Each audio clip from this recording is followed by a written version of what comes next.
Retro anime. How did we find it? How does it hold up? Unpacking the ins and outs of being an old school nerd and proving that 80s kids can't remember a damn thing right. These are the mindless midlife musings of the anime nerd.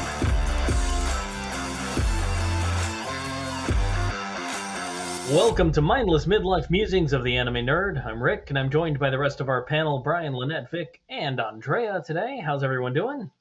Yo! Hey, everybody. All right, we continue our celebration of Studio Ghibli and all things Hayao Miyazaki. In this episode, we travel to a world of witches and wizards as we join Sophie on her journey to find Howl's Moving Castle. Howl's Moving Castle is a 2004 Japanese animated film written and directed by Hayao Miyazaki. It does, again, fall outside our usual criteria for reviewing films, but because it's Ghibli Fest, we're going to give it a pass. It is loosely based on the 1986 novel of the same name by British author Diane Wynne-Jones of Wales. The English dub was handled by Disney during their collection of Ghibli films that they were managing at the time, and stars some really just inspired casting. Gene Simmons, Emily Mortimer, Lauren Bacall, Christian Bale, Billy Crystal, just, all around lots of awesome in that one. So the first note I had, and I feel like let's just rip that Band-Aid off and get into it, is that the film was influenced by Miyazaki's opposition to the United States invasion of Iraq in 2003. And contains strong anti-war themes. Wow. I didn't find this horribly surprising.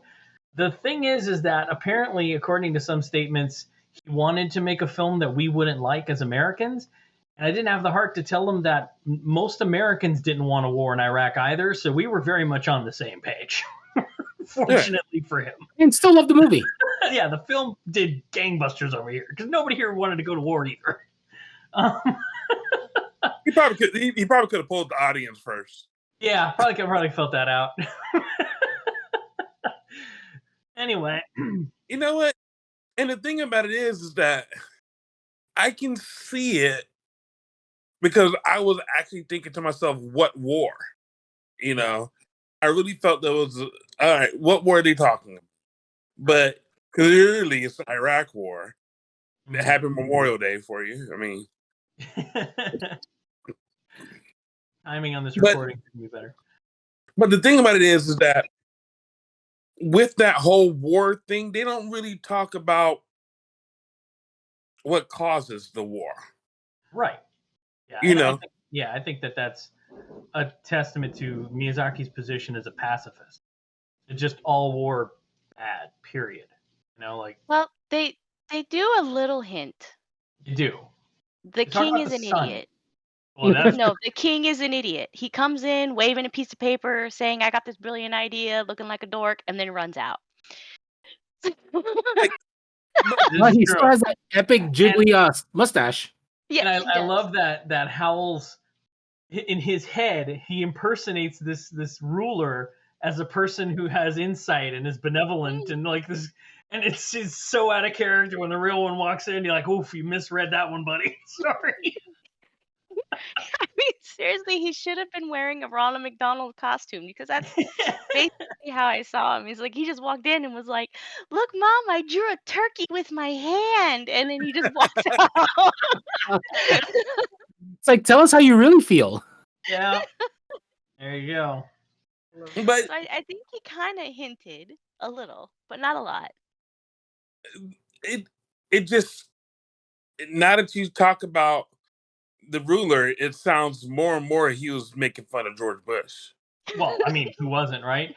But yeah, but I mean, right? Like that's, if it's a criticism of the war, of the invasion of Iraq, then it's clearly a criticism on the Bush administration. And don't worry, our right-leaning listeners, we're not going to sit there and bash everybody's favorite Republican president, right? He's the favorite one? Is that checks notes? No, he's not. Oh, sorry. Reagan. Yeah, I thought that was Reagan. Wrong one. Anyway, we're not going to sit here and do comparisons with real-world events. That's just what inspired him to do it. We're here to talk about the anime itself and just the magic of it all. Nice word choice. Well, yeah, it's interesting because it's yet another anime that is set in a European setting, another fanciful sort of European setting. The note I wrote was somewhere in here, but it's something like this could be a shared universe with Kiki's delivery service and Laputa and just a couple other, like even Porco Rosso. Like they all could be in this same world almost. I mean, hell, Porco Rosso's probably a pig because the Witch of the Waste was a bitch. Like, I mean, it's entirely possible. You know what I mean? Like, you can link all this stuff up. Yo, you're blowing people's mind. It wouldn't be that far off. That's why he didn't care. It was too far off. Right. Yeah, that's it. He's been a pig for 80 years or something. I don't know. And the point, like the execs at Ghibli are like, they know. Right. I do like that, just like in Kiki's Delivery Service, they sort of establish early on that the magic is a known element in this world. The wizards and witches are known elements in this world. They talk about Howl because his castle is lumbering in the distance, and hushed tones like, oh, he's gonna get a girl, he's gonna eat her heart. Ooh, like it's almost a joke to them. It felt more like it was propaganda. Yeah. Yeah. Of course, it's all gossip. Chismosas. Yeah. But yeah, I liked that because I felt like it was a very good way to establish the fact that nothing we see is going to be so fantastical that nobody believes it. You know what I mean? Like the characters in the story. Cool. Someone's doing that. Oh, magic. Yeah. It happens. Like, oh, you got cursed, huh? Shit, I hate when that happens. Like, the thing about it is magic doesn't really have even. All right, go back to your point about the propaganda of Howl, right? Yeah. Sophie really doesn't react to, oh my God, I'm meeting Howl. Right. She doesn't cover her heart. She doesn't. Oh my gosh, I have Howl and they have these monsters. Maybe I should go with the monsters. None of that. She is like, let's just jump off a building together. Sure. Right. None of this. And don't forget to keep on walking despite the fact that you're dangling in midair. When the wizard says keep walking, you fucking keep walking, all right? Right, like, and the thing with it, it's not like it's Munchausen syndrome or Stockholm syndrome, because she went looking for him. I mean, afterwards, right? Like, that was the interesting part about it, which, I mean, I get, because technically it's his fault that she is in that situation, right? Mm-hmm. If he hadn't intervened or interfered, then the Witch of the Waste wouldn't have seen her, or her henchmen, her weird googly guys in their cute little dapper hats, wouldn't have seen her, and the Witch of the Waste wouldn't have had to go to the hat shop and wouldn't have cursed her. The very last words she said to her, give my regards to Howl, like, fuck you. So it's technically it's Howl's fault. So I get Sophie's thought process is like, Jesus Christ, I got cursed because of Howl. I need to go find Howl so he can help me clear this up. She's remarkably zen for finding out that she turned into a 90-year-old lady. Like, 100%. She just went way too calm. Right? I think there's something in the hat that she wears.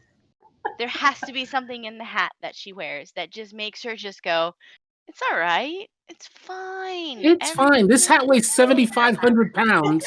It's crushing my skull. There's things worse to worry about. I mean, it was just like she was very zen. She's walking up the mountain and she goes, I'm old. I don't know why I'm getting so cold. I've gotten fatter, but I'm still getting cold. And she's just like griping up the thing. But she's like, it's all right. I got it. It's cool. I think I appreciated that because it's like, if you've ever hung out with an older person for any length of time, they have no fucks left to give. And it is fascinating having a conversation with a person who's in their 80s or 90s. Like, they just do not care. They ain't got time for it. They're like, I could be dead tomorrow. I'm going to say what's on my mind. I do not have time for this. Like, it's fascinating. And what I liked about Sophie's transformation is that she didn't just get old and was a young person in an old body. She got old. Like, to her core. Everything about her temperament got older. Her personality, she was already timid. Then, she got old and she got assertive, which was really fun. It's fascinating. I had a note that was about the part when she says the clothes finally suit me. Yeah, like she was an old soul kind of thing. Right. And then I was like, you know what? Sometimes we dress older than what we really are. Yes. You know, Yeah. That line really stood out to me as I'm wearing my dad shorts and my Yeah. yeah. I got my Asics on today. The Richie Valens T-shirt. Yeah, I get it. Yeah. No. And here I am on my freaking days off wearing a Godzilla T-shirt and jeans. Excuse me, I have a Menudo today, so back off. Oh, there you go. Yeah. So, but yeah, you're right. You're right. She was an old soul, which is why she didn't get along with the girls, her sisters, even. Like her relationship with her sister Letty was definitely almost motherling and so much than sisterly. So yeah, I kind of get it. It's an interesting dynamic. Speaking of Letty, damn, that girl is stupid popular. My note is like, calm down, guys. There's plenty of fish in the sea. Like everybody's in this bakery hitting up Letty. Nobody Right? like Letty, man. Letty's optimal. Jesus. She's a 10. I did like that part though, where she does talk to her sister and she tells her that she can't, basically telling her that you can't live out your parents' legacies. Like, do you even want to be a hatter? And she's all like, oh, it's fine. And Letty's like pushing her to, go. That's why Letty's so popular. I guess. But the problem is that they spent more time talking about the castle. That actually, this is the one I would say that they didn't build much time actually world building. Okay. In this one. So I thought she just worked at the hat shop, but your guys are saying that she actually owned the hat shop. Yeah, well, to say she owned it it's No, more her like mother it was her parents' legacy.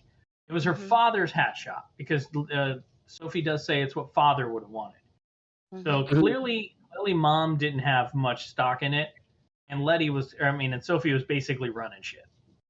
Right. So, because she was locking up and opening up. Hell, her mom even moved away, you find out later. She got married again. The lady with the cannons on the hat, awesome accessory, by the way. Right? Who doesn't want those? Yeah. She actually had cannons on her hat. Was that her mother? Yeah, fusion with the Zonai device. Yeah, that was her mom. The young lady, the blonde that looked like Letty but older. That's her mom. That's the one that comes to visit her later and is like, "You need to move in with me." Yeah, that's her. That's all Mama. Mm-hmm. And so yeah, it's clearly not her game. Sophie's running the shop, even though technically I guess it would belong to Mom, and Mom kind of just walks on it, and Sophie's just left there holding the bag, taking care of shit, and nobody bothers to really ask her because Sophie's biggest problem is she doesn't care enough about herself, right? So she's just letting people roll over her. Yeah, she's very self-deprecating about herself. Yeah, absolutely. Self-deprecating. It's self-deprecating, but it's not like they weren't trying to engage with her. Because they were like, hey, Letty, you want to come with us? And she's like, no, I'm going to stay home. So it's not like anybody's trying to hold the bag. Hey, Letty, we got these orders of 50 hats we got to make. We're going to go to the concert. You stay here. Now, this is all her own doing to her own self. Yeah, right. Sophie was her own worst enemy in that. And that's kind of a testament to the way her character develops over the story, right? When she turns old, it fits her, but it's something she has to learn to grow out of. I think that's everybody in this has to grow in their own way, including, Howl and even the Witch of the Waste. But with Sophie, it's more about kind of learning to love herself. Because, like you said, she's always cutting herself down. She's always like, the clothes finally suit me. Or he only kills pretty girls. She's always just hating on herself. But that changes. I do have a note, animation note. There's this scene when she comes back to the hat shop and it's dark and she goes in and she lights a lantern and they have to transition that background from a dark room to a candlelit room. And motherfuckers, that was amazing. It's such a stupidly nominal thing, but they transitioned that background artwork from a dark room to a light room so well that fucking magic to me. Anyway, it's a pain in the ass, and I just appreciated it. And I'm calling you out, background animators who definitely listen to this show. You guys did a great job. over at Yeah, Studio. long time listeners, all of them. Even though the anime we're talking about 2004, so damn near 20 years. I imagine there's been some transition. So that brings us to our I'm air quoting villain, the Witch of the Waste, who is just fucking great. She's got Like she had like 3 or 4 layers to just her neck. yeah, rolls upon rolls of this woman, and she's just like wearing her clothes like she no fucks to give. She's just like, I own this shit. It was amazing. Oh man, and she curses Sophie in the weirdest way possible because it's magic. Who the fuck cares? She like phases through her, and she's like, "Now you're fucked." And it's like, that's it. Sorry. So, like, if it goes passes over your skin, that's all that needs to happen. There you go. That's it. You're screwed. But like I said, I loved that it didn't just make her look old; it made her old, and that was great. It's such a what I liked about that was that it's kind of hard to explain. It's that the hero of this story is an old woman.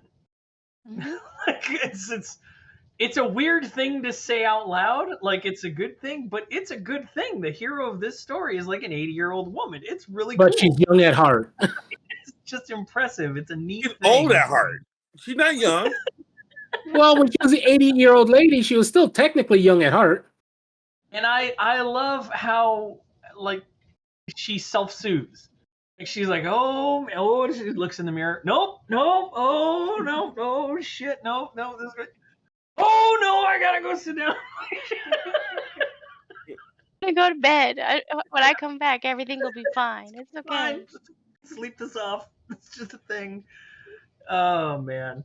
I have another bone to pick again. Yeah. I know I'm Ghibliites, Ghiblians. Giblets. Yeah, we You agreed it was talk good. about giblets. Please, giblets, take this with a grain of salt and don't come and hunt me in Pahrump, Nevada, where you can find me. Boy. We all know that's not nearly true, Brian. But I have an issue that magic is, in the words of Naruto, talk no jutsu. You know, Please elaborate.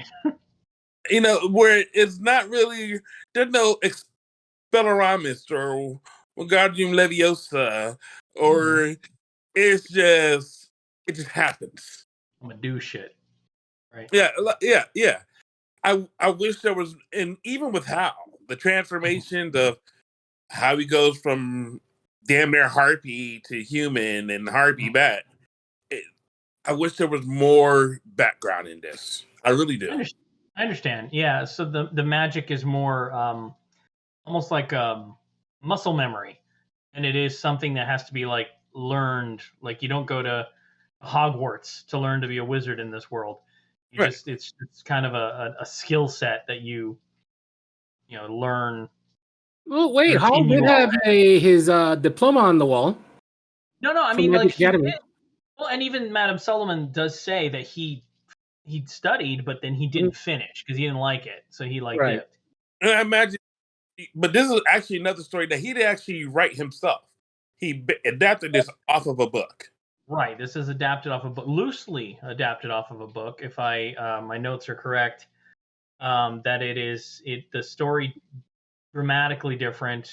Let's see, I wrote it down. So apparently the film themes are very different. The book focuses on challenging class and gender norms, while the film focuses on like love and personal loyalty and the destruction of war. So there are very different kind of dynamic going on there. But yeah, there's more to it. Actually, in the book, and I got a nice long note about this. In the book and in the movie, but they don't really talk about it in the movie much.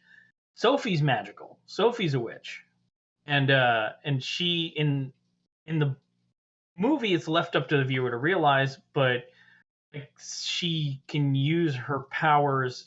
Like you were saying, Brian, it's not a learned thing. It's more like a muscle memory kind of thing.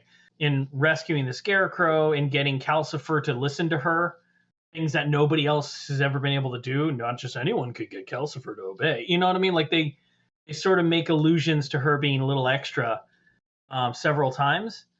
but they never outright tell you that she's also magical. I don't know, like the fact that her age fluctuates depending on her emotional state is apparently not the curse. It's her magical abilities fighting against the curse. Counter, okay. Yeah, I really wish they would have put that in there a little more clearly. But that's I just feel like the Miyazaki way, the movie probably would have been an extra 45 minutes if they did. 100. Right. Not saying that that's a bad thing. No, not a bad thing, but But even then, I'm pretty sure they could have edited out some of the other ridiculous things that we saw in there. That really, did we need? Yes, we needed all the walking animation. Well, there's other things like the fact that Calcifer uses her hair to be able to get the power he needs to be able to make another smaller, moving castle, or the fact that he tells her that it's okay if you do it, Sophie. Like when she's gonna move him or when she's gonna do something with him, he tells her it's okay if you do it. Specifically, like it's not because he likes her, it's because she's also magical enough to be able to do it. So I really wish they would have spent a little more time on that, because it took me way longer to realize that than it should have. Just like the no-face complaints with Spirited Away, I think if they could have spent a little more time fleshing that out for idiots like me. Are we going to be so bold as to call this a critique? I have nothing but critique. Yeah, no, it is a critique. It's a criticism, a valid one. Just like, again, the no-face one for Spirited Away. They should have made that a little bit clearer about what was corrupting him. They should have been a little bit clearer that Sophie was magical. In the book, apparently her sister goes off to witch school. She's got two sisters, and one of them goes off to witch school or something. So there's a whole other. Obviously, books have more characters, but that would have made the whole his dad's legacy, or dad would have wanted me to. That would have made it stick more to know that he was following her Muggle father.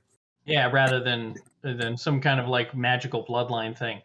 Lynette, yeah, you love all this Harry Potter I'm throwing in there. Love it. It's the best thing you can compare it to, really. Like when you talk about magic using to every other Muggle, that's your baseline. Is everything's compared to everybody knows a Harry Potter. A little bit about Harry Potter, at least. So you're doing great, B. Anyway, it is a critique, and I wish they would have fleshed that out a little bit more. I think it would have elevated the story. Not that I dislike the story. I love this movie. I absolutely love this movie. It's a lot of fun. It's great, but it's that would have just next tiered it for me. So it was an interesting thing to read. You made the whole statement about magic is a thing here, and we have wizards and witches here, right? Yeah. And I think that stood out to me that when they first said it, it was plural. Like it wasn't just one wizard or one witch. There was multiple of them, wizards and witches. Yeah. And how do you know the person you're not talking to right there isn't a wizard or witch? Yeah. You don't. That's because they're just people, just like everyone else. Right, and I think that's I think that it's written in such a way as to not be the crutch that carries the story, but to just be an element of it. Like the crutch of the story, the thing that carries the whole story is their relationships, and the fact that magic gets them involved with one another isn't supposed to be the point. The point is how they grow as people, right? Because like all Miyazaki's movies, people in his films are never good or evil. They're all complex and they have layers. Like even The Witch of the Waste, there are points in the movie where I fucking love her, and there are points in the movie where I just want her to die. And that's the complexity. Everyone's shades of gray. Right, that's the complexity of the human condition, and all of these characters are like that. All right, so when we're talking about age, right? We have Sophie, and we're saying that she is 80-ish, right? Yeah. How old are you putting the Witch of the Waste? So on paper, 772. Hang on, on Andrea. paper, technically, Sophie is 90. 90? She was 18 when she was young, and then she got transformed into a 90-year-old woman. There you go, 90-year-old. So, Witch of the Waste, I agree with it. Probably like 700. Yeah, she old. She's She's a little younger than Yoda. That is impressively, and I loved. God damn it! All right, I'm jumping around. That whole staircase scene is the greatest thing I've ever seen in an anime, and I loved it. It's so good. It's my favorite. I wouldn't even consider myself old, and I felt that. Sophie was like, I'm going to hit her. I'm just going to hit her. And then near the end, she's just like, come on, you can do it. Come on. And she's like, wait, help me. And she's like, oh, what's that? You suddenly remembered how to cancel the spell? I told you to know that. What? Oh, my bad. And she just What I found hilarious is that Sophie started, she was already past the witch. Then she turned around to pick up Heen, and then she went back up and still beat her.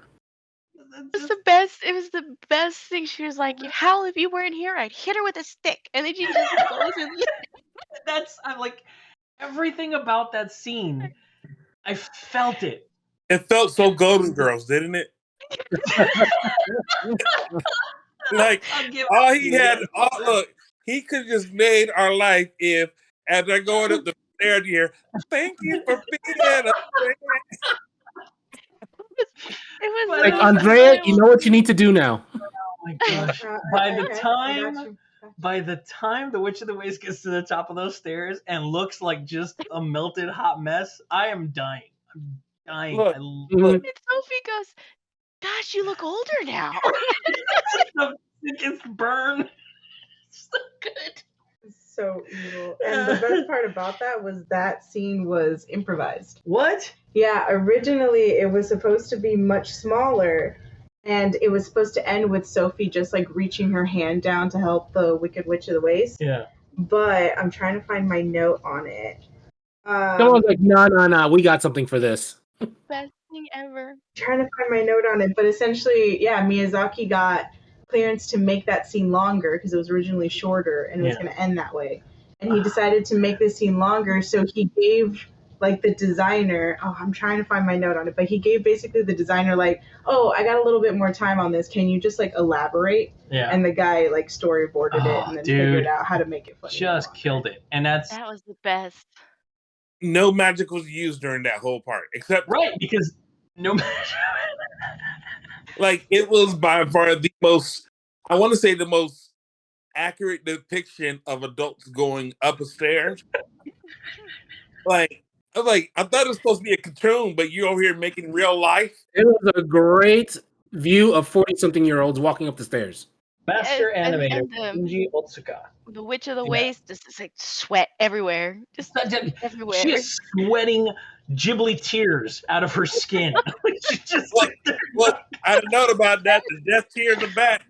The tear in the back. Well, and then the flare of the nose. I mean, like when you see her walking up, she just goes. That whole scene is gold. The everything, and it's also the other thing that I really love is the dog Heen. Right, when the dog Heen gets up to the top of the stairs, this is my inner animator nerd.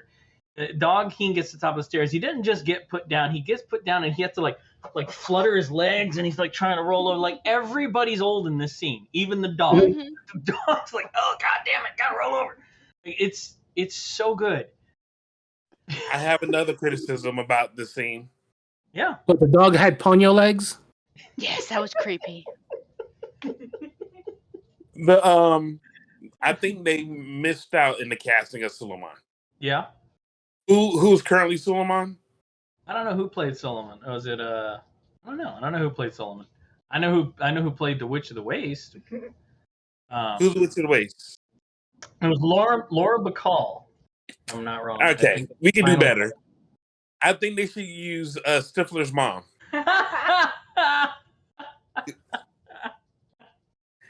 And for Suleiman, hear me out. It should be Julie Andrews. Dude, Madam Solomon was Blythe Danner. It should have been Julie Andrews. If you can get Billy Crystal, he has her on speed dial. I know this. Already. And another long-time listener. He says that it should have been Julie Andrews. Yeah, I believe that. Yeah, Billy's been known to be very vocal about his casting disagreements.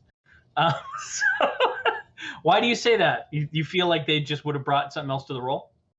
I think it would have been like I geeked out when I heard that just talking about the casting of Julie Andrews and certain things. Like when I found out that she was in Aquaman as a beast, I was like, yo, this is an untapped market right here. She should have been. There are so many mythological or magical creatures she should have been.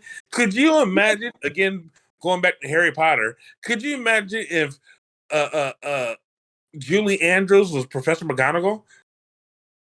You know, her and magic, it just fucking goes hand in hand. She was fucking Mary Poppins.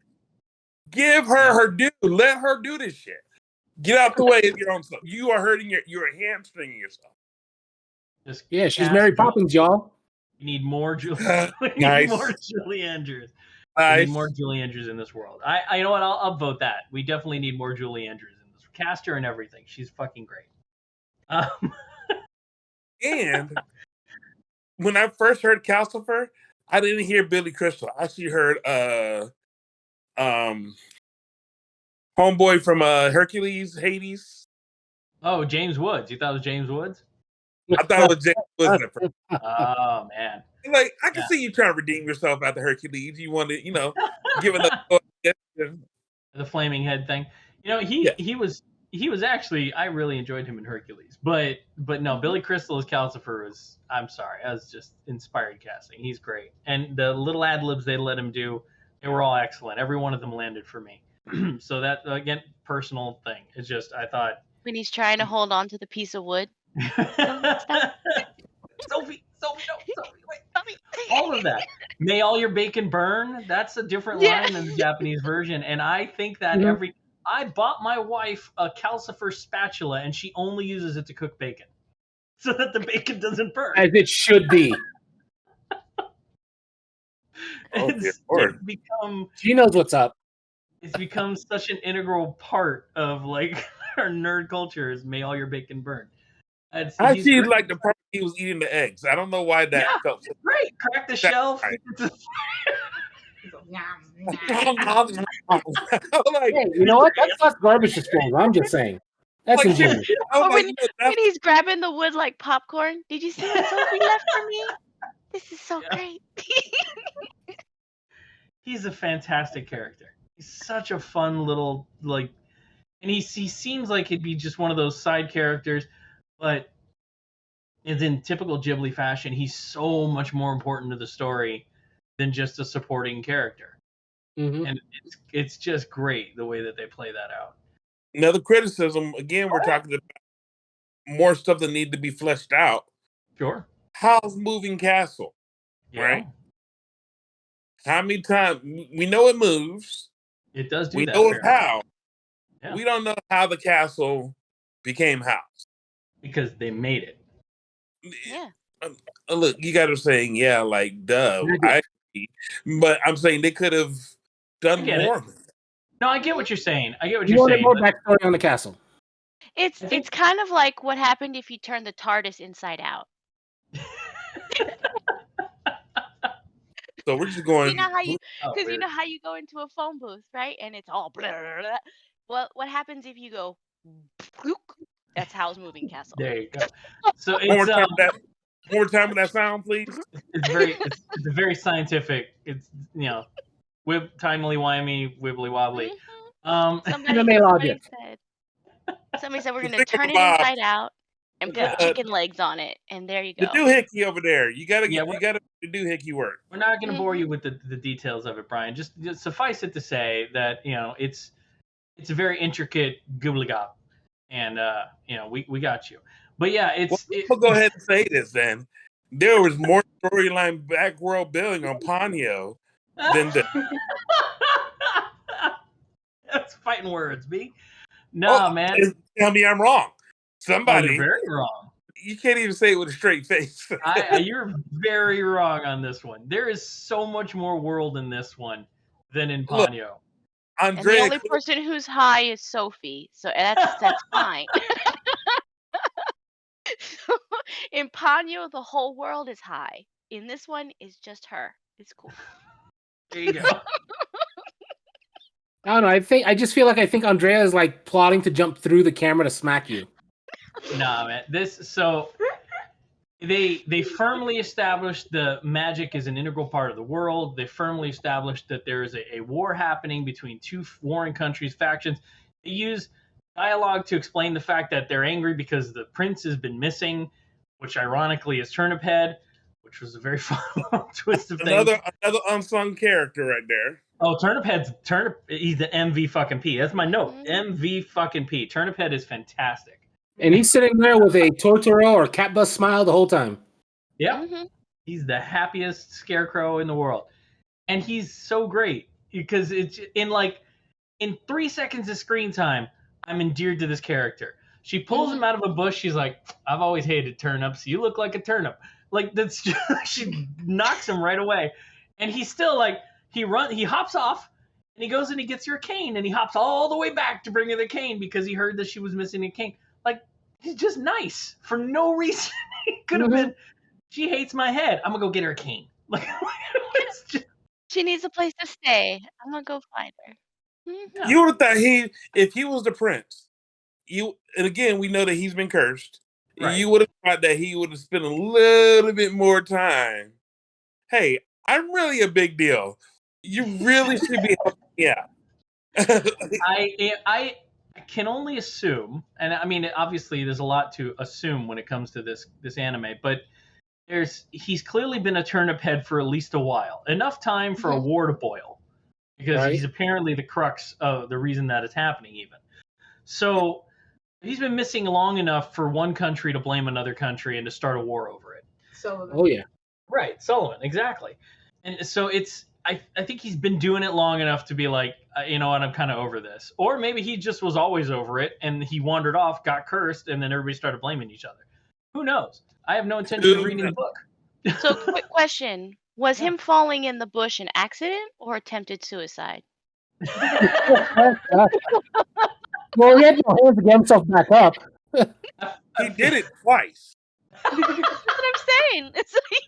It's a repeat offense. I don't know if it was like he's just like I'm tired of hopping around. What happened is he saw Sophie and he fell over and was like, "Oh no, I've fallen. I can't get up. So if only someone could help me." Oh, that's what it is. Please touch my wood and get me up. You beat me by 1 second. He was in that bush like, please come grab my pole. No. Yeah, I don't know. I mean, she is apparently his one true love, which is kind of an interesting thing that I appreciated is that... And he got over that pretty quickly, too. Well, real quickly. That's the thing about it, though, is he's all like, I'll be back. It's just like, I can wait. I got all the time in the world. She's his one true love. For who knows how long. He's got plenty of patience. Yeah, she's Who's the one that set him straight on the love? Who set him straight on the love? The Witch of the Waste. The Witch of the Waste tells him that, the one true love must have broke the curse thing. And she's all flirting with him like she's even got game. And hey, she just had Howl's heart, okay? She gave it up to Sophie, all right? She let her have her. She let her have him. And I kind of liked that even though she's his one true love, he's not hers. Like I kind of felt like that was a neat fucking life. Like that never happened. That's you know what I mean? Life. Right, exactly. That's fucking life. You're a prince. Your friend zone. And the witch is just so blasé about it. She's like, looks like yours isn't yours. She's not yours. You're not hers. I'm sorry. Why don't you invite me back to your place, big boy? Yeah. Yeah, it's almost like you wasted your affection. I know the thing about waste. Goes right back to old people just saying what they want to say. And when you get to the Witch of the Waste stage, clearly there's nothing left for you to care about. Before I make my next point about this part, is there any other thing you want to jump back to? Because we're towards the end of the series of the film already. We're gonna bounce around. No, we've been jumping all over the place already from the get-go. So go ahead, go for it. Go ahead and close it out. No, go ahead and say what you want. Go ahead and say your thought. You had a point you wanted to bring up. So I was wondering, in regards to a finale, or what were y'all expecting to happen to Sophie? Like, not what happened to her, but what were you expecting to happen to her? Well, I think just based on the types of fairy tales that you're used to seeing play out in Disney movies and shit like that, you would have assumed that her curse would be completely reversed and, she'd have been fine. That's probably the only expectation I had. Mhm. I was pleasantly happy to see that they let her keep her silver hair. I thought that was cool. But, I mean, for the most part, she gained a new sense of self and got young again. I too was waiting for that moment, and I was like waiting for just the hair to return because I saw that she was getting younger, right? And I was waiting for the hair, and then when the hair didn't come at first, I was upset about it. Yeah. And then I had my note. I had an epiphany. Okay. You looked at my head and realized gray hair is sexy? Yep. Please elaborate, Brian, please. The greatest rewards requires transformation. I like it. I like it a lot. I'll allow it. Fucking A, man. And that, yeah. I mean, that's, yeah. Does the Ghibli professor approve? Approved. There you go. You have a Ghibli professor stamp of approval. I believe that's the film, is the transformation of everyone. Everyone went through metamorphosis. And they all kind of got to give a little, right? Like, I loved how Howl, whole film, he's childish because his heart is childish. Because he lost his heart as a child. It was a child's heart. So his emotional growth is stunted. And it's when he wants to move forward, when he's ready for emotional growth, that he can take his heart back and be in love and grow. Like, everybody has these.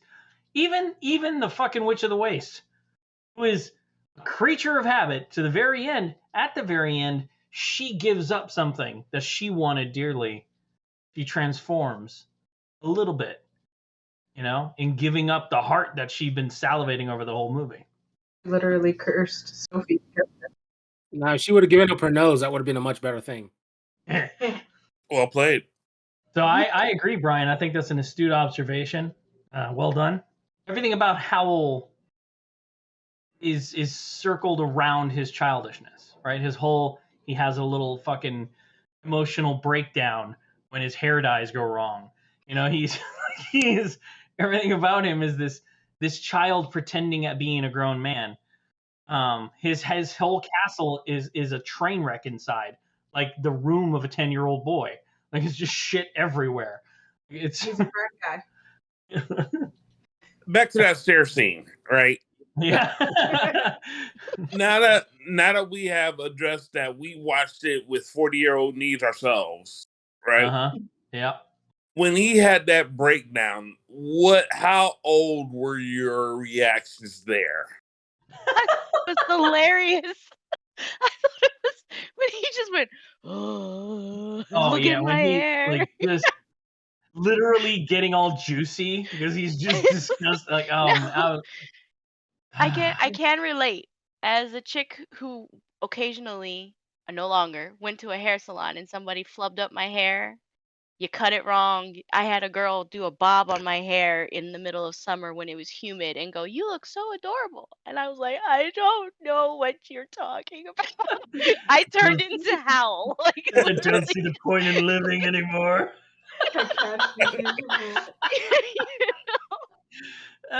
You all think about it. Just imagine a bowl cut with my hair, and then summer where it goes like it literally it went up instead of down.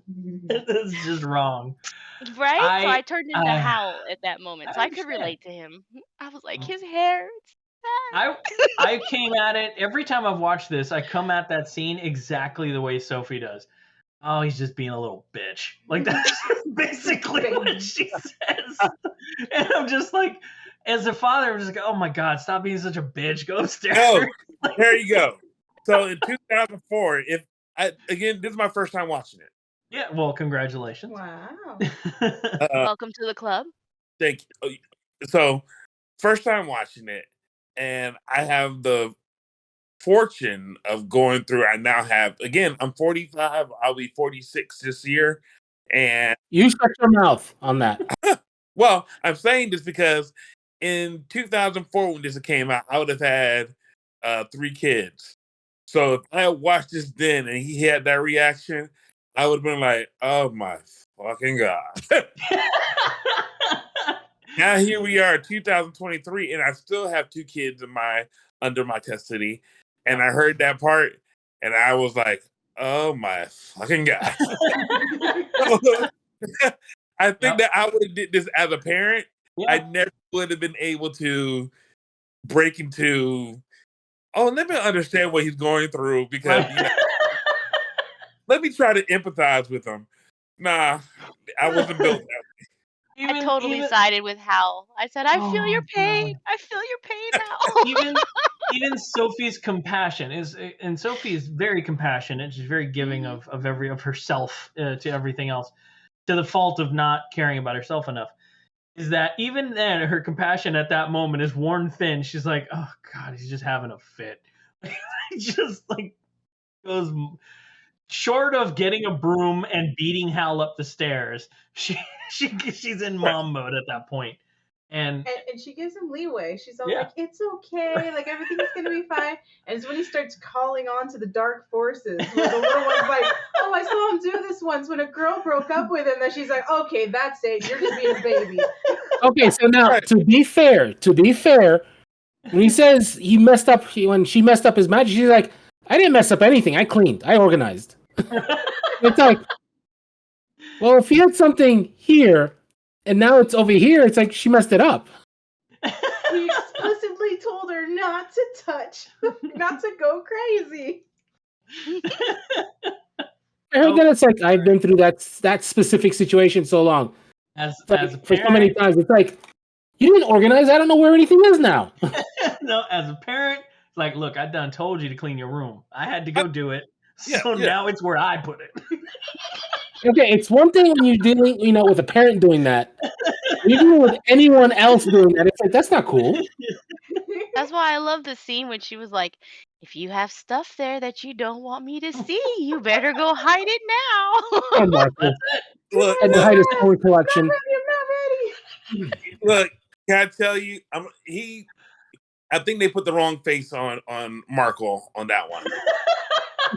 look, Marco did not have the I need to go clean my room or I need to get some things. He had I have some nudie mags I need to go hide my porn.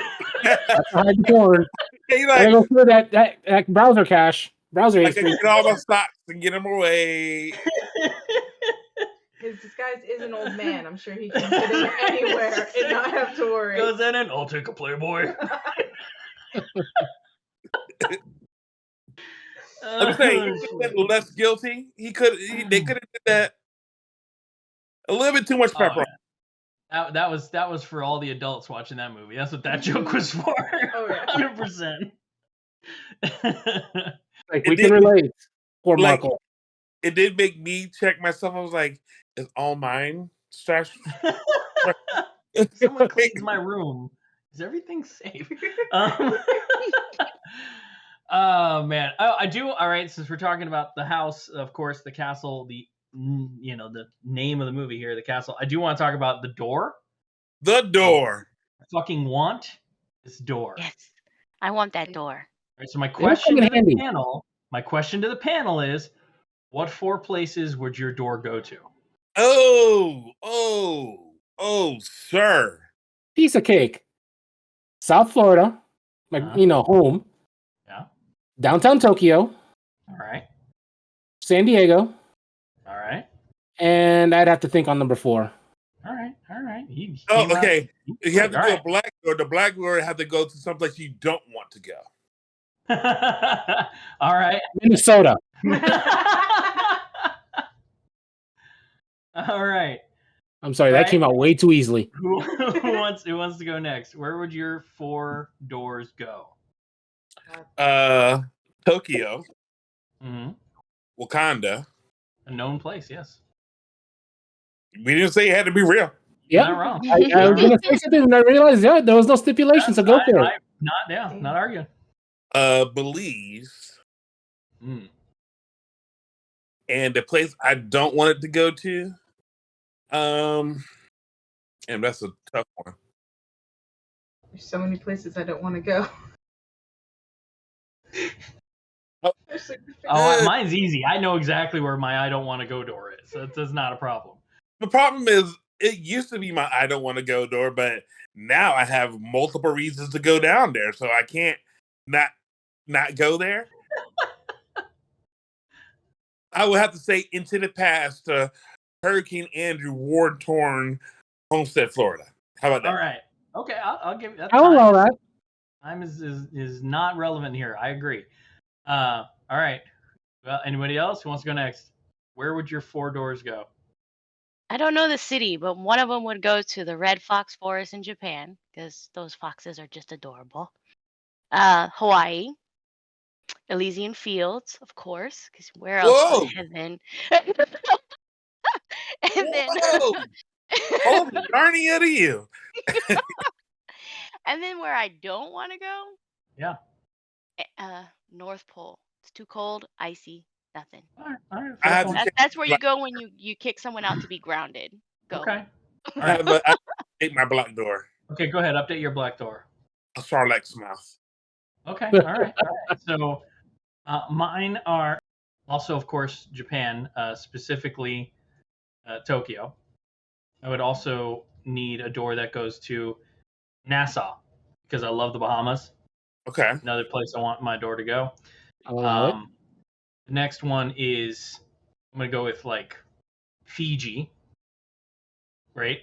And where I'd want my black door to go, the Australian outback. Actually, just anywhere in Australia, because that whole country wants everyone dead and just Designed to everything kill there. everything. I just pick. It doesn't matter. That's my black door. Just You guys all are of very Australia. you guys are very specific about where you want your Tokyo, your Japan door to go to. Mine Yeah. has to be the red light district. That's Look at reasonable. you. I'll give it to you. No worries. Go for Hey, it. you know what? That's fine because everywhere is like 20 to 30 minutes by train from there, so it's fine. All right, Andrea. Okay. I let you go last because I saw you thinking it Thank through. you. It's difficult. I don't Uh-huh. know. And see, here's the thing, right? Is that this is only at the moment because, as we know, the doors can change. Yeah, like my Um, Fiji door isn't set in stone. Like the other 3, that's never changing. But Yeah. you know, like mix it up. All right. So I'm gonna go a little basic. Obviously, my room, my house. Oh, okay. My den. Sure. My solitude. But Yeah. but that's the inside of the door. Oh, so I would what's just walk out outside the there? door? Yeah, when you open that door, where are the Okay. 4 places? God damn, this is difficult. Okay. I should notice it's going to be everywhere but home. Well, here's the fun It's part, going to be a right? pain to get to the kitchen. Here's the fun part. I would say probably Toronto, Canada, Nice. Amsterdam. All right. My black door would be Mordor because I definitely don't want to go there. Fair enough. Needs more door. And that Look, just sounds look. awful. Respect. So many no's. And then the last place, I'm gonna do a little cheat sheet, and I'm gonna say it would open into a TARDIS. All right. I'll allow To it. be fair, I thought she was going to say the Ghibli Park. When I could take the TARDIS to the Ghibli Park. There you go. And that's it. That's what I've got. Okay. I think that is cheating, though. I really do think that is cheating. It's not cheating. It's like Hey, wishing for more it was wishing. open. I didn't put any limitations on this, so you guys all get your. As soon as you said there was no Answers. limitations, I was like, oof. No, I'm sorry. To be fair, Brian, you originally wanted to go back in time, so. That's facts. Look. I'm sorry. I'm gonna use 6 degrees of separation. Why that can't work? All right. Billy Crystal's best friend was Robin Williams. Robin Williams was the genie, and the genie has already stated you can only get 3 wishes. Or in this case, you can only get 3 doors. You open up the door to have another door that gives you more wishes, it's cheating. You know what? That is sound logic. The gentleman from the debate team, he's And got you his. do know- he's got it. And you do know that in the official rules of Uno, you're not allowed to stack any pluses, correct? You said, I'm sorry? And in the official rules of Uno, you're not allowed to stack any pluses.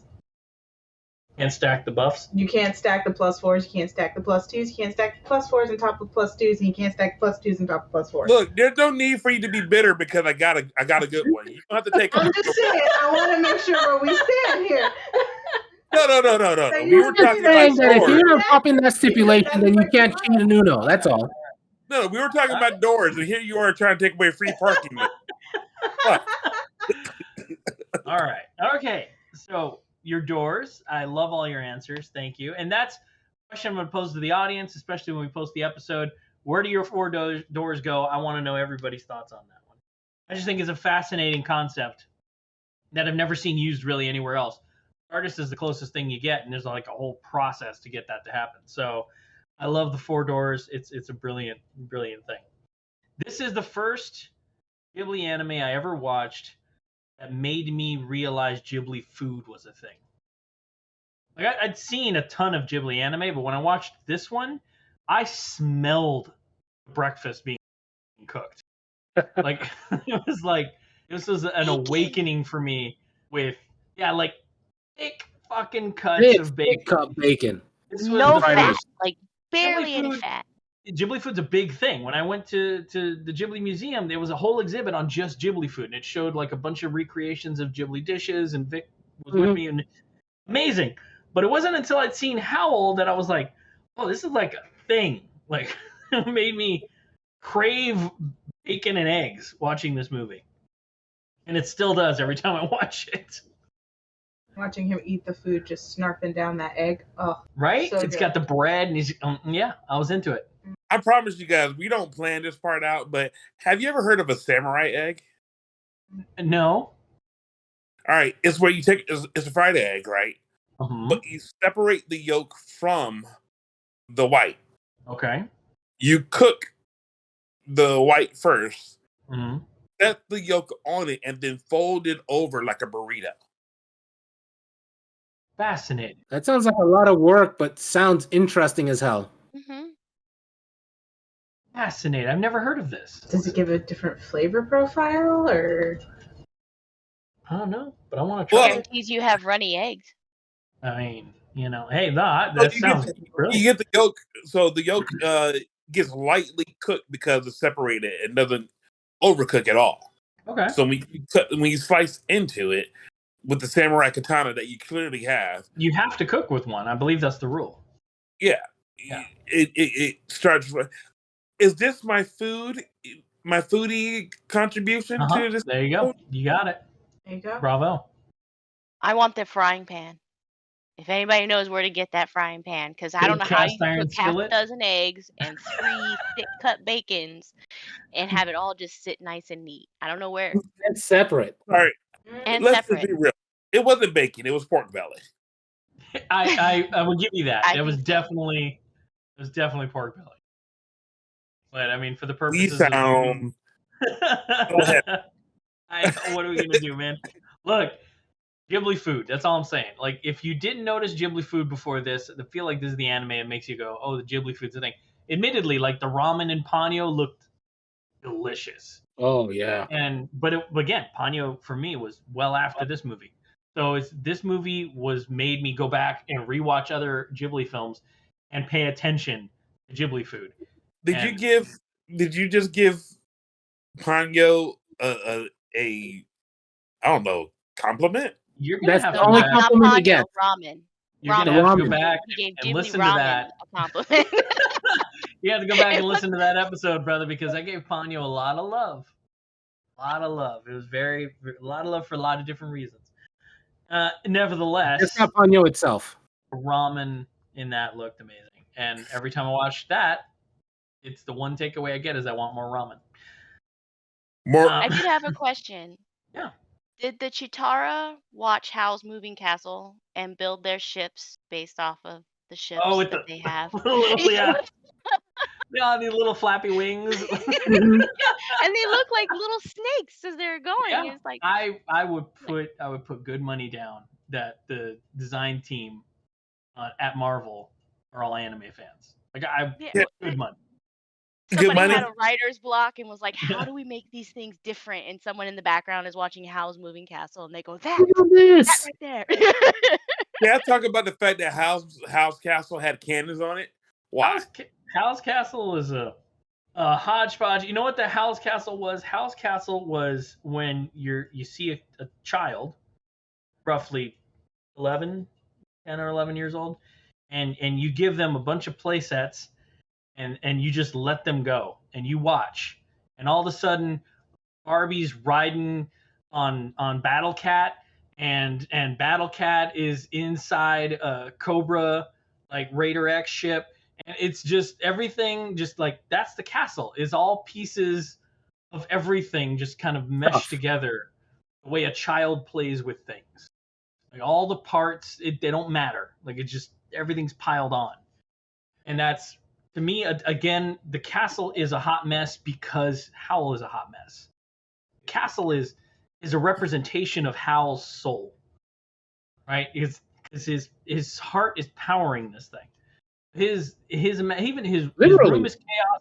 The ship, the castle itself, is a mess of just different shit that a kid does.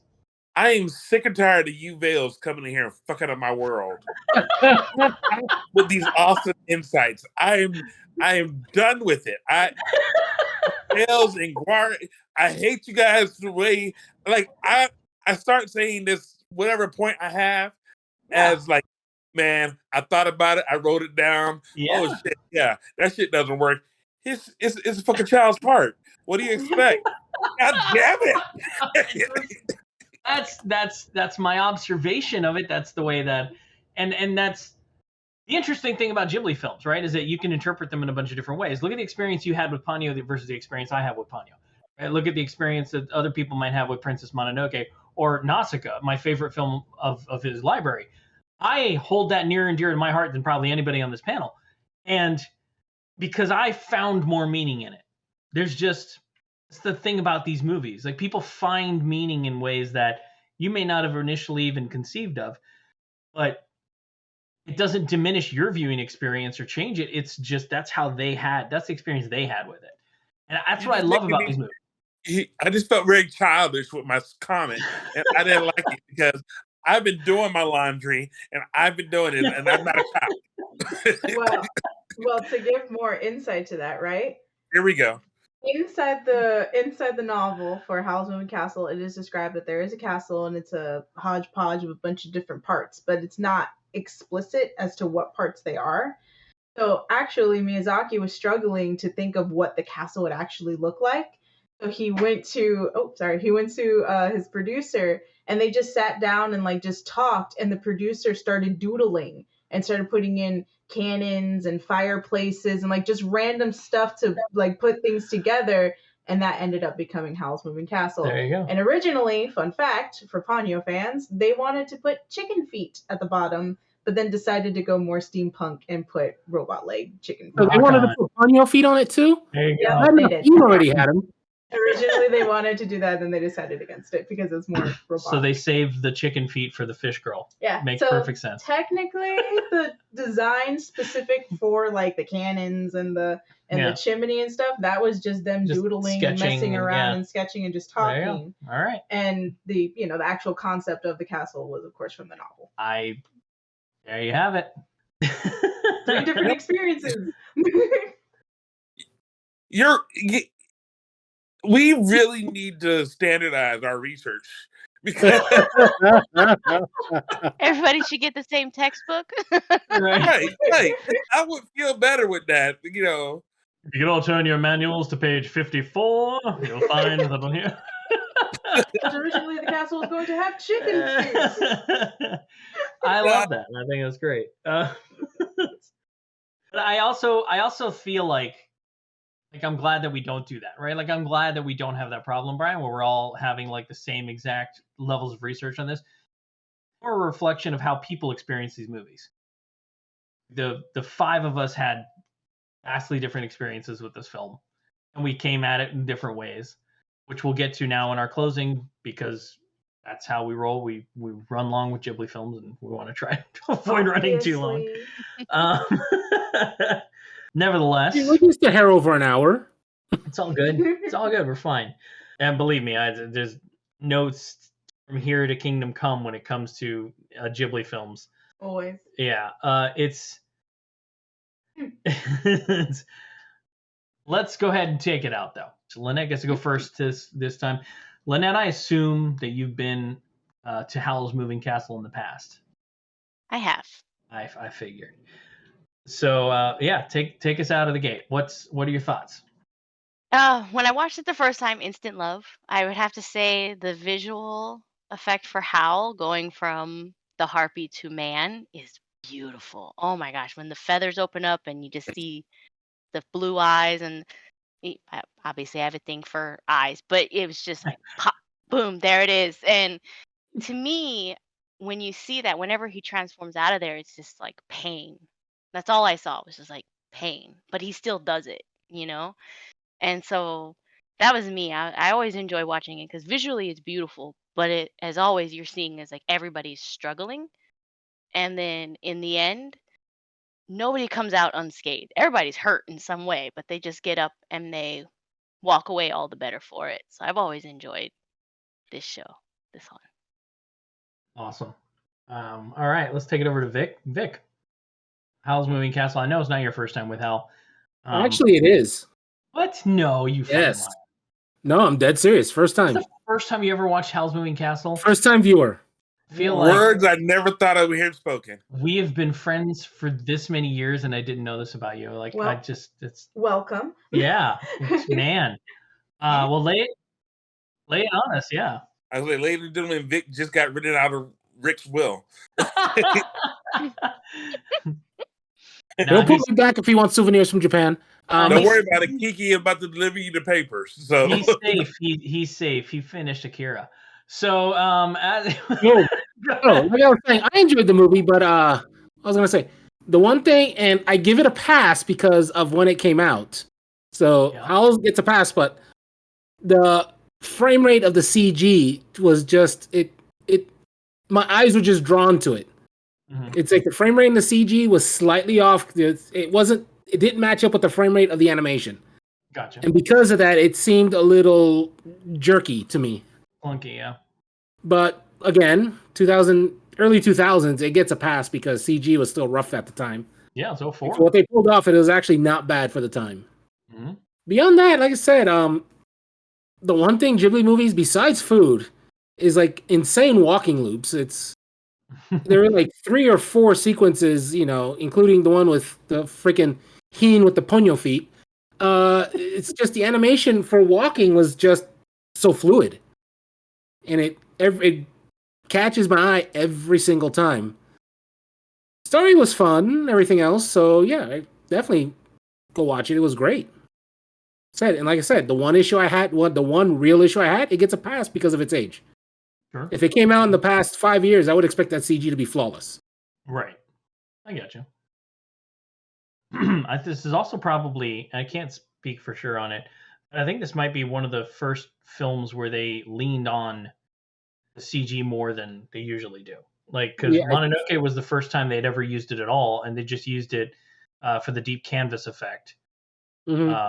So it wasn't like extensively used. But then like this one, and same thing with Spirited Away. But then this one I think was like the first time where they like really leaned on it for some of the environment work and things like that. The castle surprised me. Yeah, the whole castle. Cool. All right, Brian, you want to go, buddy? Let's do this. Let's do this. Aside from the critiques that we have already thoroughly examined, and I really enjoyed it. I'm finding myself, but not just me, my wife, she was watching a portion with it with me, and she actually started to recognize Ghibli's work whenever it's Ghibli. And so she was like, "Is this the same people that made Ponyo?" I was like, "Thank you, baby." Yep. Well done. But Gold star. We're able to. I'm able to start viewing these things with much more detail than what I previously was able to do, and I feel like I'm hanging in there as opposed to like just floundering. Except when I make a wonderful, well thought out point, and other panelists choose to just shit on it. I'm not bitter. I'm not bitter at all. With those very, very few exceptions. Look, I loved it. I love doing these. Sign me up for the next Giblet and let's do this shit. Nice. Awesome. Andrea, do you want to go? Or do you want me to go? Sure, I'll go next. Go for it. So Now remember, definitely- Rick, you have to top whatever she says. Oh, that's And she fine. dropped some huge Good. nuggets before. Oh no, please don't set this up. No. I'm like, so I love Howl's Moving Castle. I think it's a fantastic Studio Ghibli film. I loop it in a lot with Castle in the Sky, just because it's not a typical movie that you think of when you think Studio Ghibli. You tend to lean towards Spirited Away, My Neighbor Totoro, that. And I think it kind of shares the same theme with Castle in the Sky, is there really is no real deeper meaning. Like, everything that you see is kind of the story, and it just makes it a bit different for a Studio Ghibli film. Like, it looks like it acts like it, but it doesn't necessarily talk like it. It has this extra thing onto it. For example, I don't know if it's something that other people notice, but for me, what caught me with Howl's Moving Castle was right in the beginning, when she's walking down the back streets and those two security guards stop her, and they're just like, "Oh, look, a little mouse got lost." Mhm. Like, obviously, I'm what is it? What's the word I'm looking for? I'm because I'm a woman, I'm tuned to That be like, resonated with you a it bit more? resonated with me because it literally gave me chills. Like, I was like, oh no, that's not a good sign. Once she was in the alleyway, that was already a bad sign. Right. And she has instructions showing that she doesn't know where she's going. Mm-hmm. And then these two guards of all people show up, and they're just like, "Oh, a little mouse. Oh, we should go take her to get a drink." It was very much like, oh god, this doesn't feel Studio Ghibli, because they don't usually approach it this way. Yeah. And then Howl coming in and like swooping her and saving her. And you're like, oh, how nice. Like, this is going to be the romantic interest. And he's like, oh, by the way, you're in more trouble than what you originally were in. And you're just like, oh God, this is going worse. And it just takes you right off the bat. It's like, maybe you should have just gotten the drink. Definitely not. But essentially, it's like, I think that's kind of the whole premise of that movie, is it tells you the story, but it also goes very quickly, to the point where you're kind of like, oh my god, I'm scared. Oh my god, this guy's saving her. Oh my god, no, she's in more trouble. Oh my god, no, now she's safe. Oh my god, no, now she's cursed. Oh my god. And it's following all these themes. You can see the way that it goes, but it's so fast that it makes it different for Studio Ghibli. And I think that's also why it has a special place in my heart, is because it told a different story, because it wasn't them that naturally created it. They were basing it off of a novel. And it made me want to go and read the novel, because I was like, oh, if this is, Studio Ghibli-ish, where it's like nice and poppy and fun, that means that the novel content has to be an even more complex and integral story. And it is. And so I love this movie, because not only does it give the feel of Studio Ghibli, it's a great, fantastic story of, like Lynette was talking about, struggle and having to go through the struggle to be better on the other side. But it's also an unsung hero in a different way. It's its own unique entity. And I love that film for that specific reason. I dig it. Yeah, no, I hear you. I think I understand. I parallel kind of your thoughts on it. It's Howl's Moving Castle is the most commercially accessible Ghibli film. Like, it's the most upfront fantasy love story sort of film, along the lines of something like La Pieta, but more so than even La Pieta. Yeah. It was a big success over here for Western audiences, probably to the chagrin of Miyazaki, but it did land. He did create a product that was probably a little more commercially accessible than some of his other works. Some of the things, like you said, like Spirited Away or Princess Mononoke, where the themes are a little bit deeper. This is very much the surface level fantasy. And I think the accessibility of it's what made it that much more popular over here. I also love this film. This is the one Ghibli film I can show anybody and be like, oh, you want to see a Studio Ghibli film?